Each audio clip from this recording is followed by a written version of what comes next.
Good afternoon, everybody. Cam Sweet here from the Garage Connection, coming to you on this quite lovely end of October day here in Virginia. And we're working on stuff once again, because that's all we seem to do is work on stuff. So today, this video is going to kind of serve as the intro to what I hope to be a whole series on this lovely pain in my ass machine that I own here. Okay, this is a Allmand Contractor Series tractor loader backhoe. Right? So some of you may be familiar with Allmand, not the Nut, not the Brothers Band, Allmand Tractor Corp. And some of you may have heard of Teramites. These are sort of like Teramites. In my opinion, I think this is a little bit better, but maybe I'm biased. But either way, this is going to serve as like a series I do on these machines, because what I found is there's not really a lot of information out there on them, and what information there is sort of wrong. So what we're going to do today, just as kind of like the intro to it, is we're going to be swapping the carburetor on this thing. All right, so this happens to be a Kohler Command 25 horse V-twin engine that loves to flood out and loves to not want to run after you let it idle for a while. So we're all done with that. I'm too busy. I got too much going on to deal with that kind of stuff. So what I found is we're going to just do the cheapo Amazon carb swap. My opinion, it's the easiest thing to do. I know it's not original. I know it may not last as long. It's going to last as long as I care. So stick with us. We're going to pop the hood, and we're going to get rolling. So the first thing I'm going to do is I'm going to remove this air filter assembly. Okay, this air filter housing.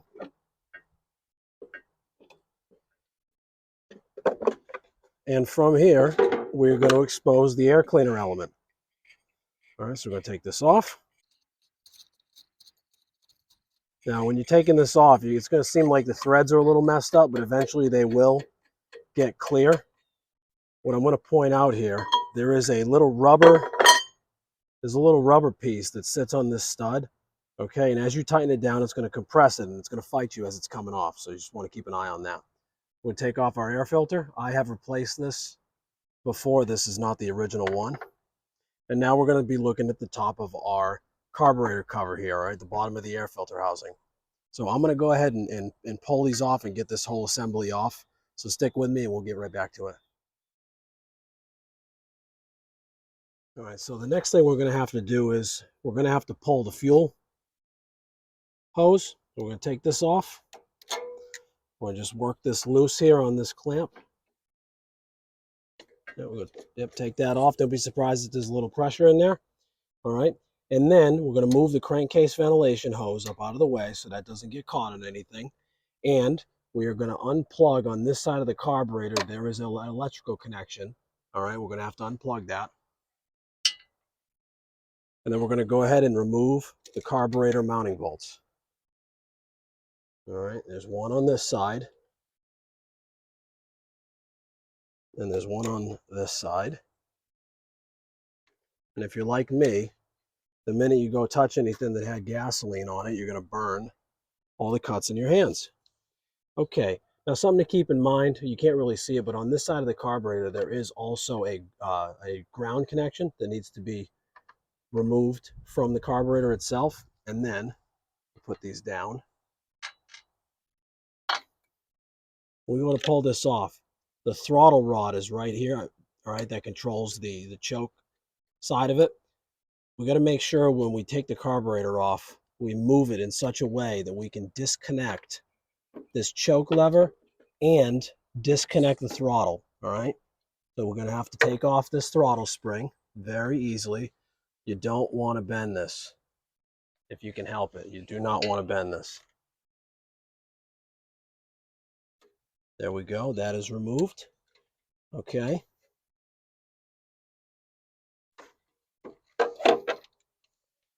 You see here we have the choke lever removed.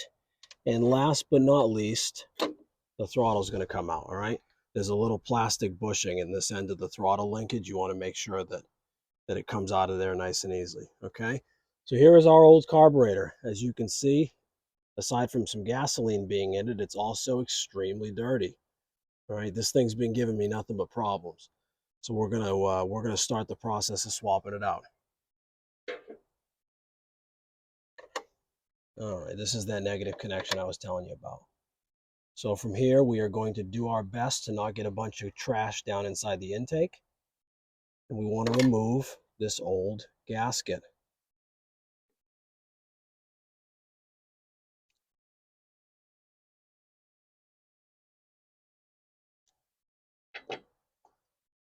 All right, now our new carburetor, as you can see here, we do not have that same plastic isolator for the throttle linkage. So we're going to go ahead and steal it off the old carburetor. Beyond that, this carb is going to have everything we need to hook up to this engine. All right, so I am going to switch out this plastic piece and hopefully not break it and put it on the new carburetor.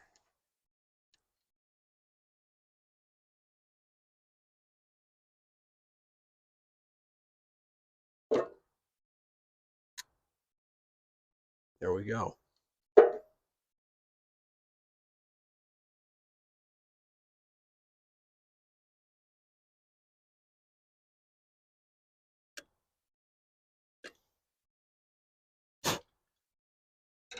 All right.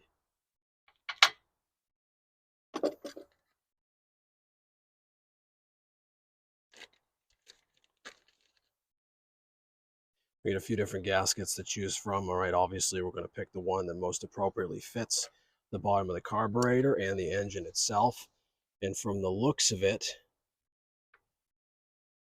this one right here looks like it's going to do it. Now, on my engine, I have these little plastic pieces that stick out, okay, that locate the gasket. Yours hopefully has this, but if it doesn't, just note that you got to make sure you get the gasket lined up right. All right, and then we're going to go ahead and reinstall our throttle in the appropriate slot.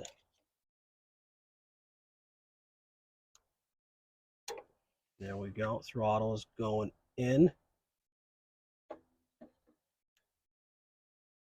I don't like how that spring is sitting. Go ahead and use the pliers to get that in there right.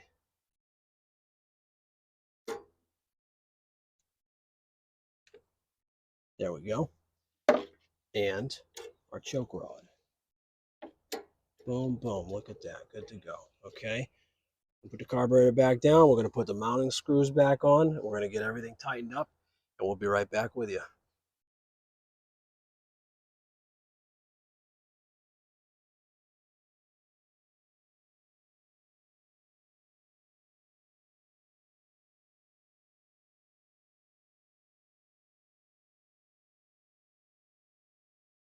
All right, so the last thing we have to do is go ahead and fire this thing up. So we're going to give it a little bit of throttle.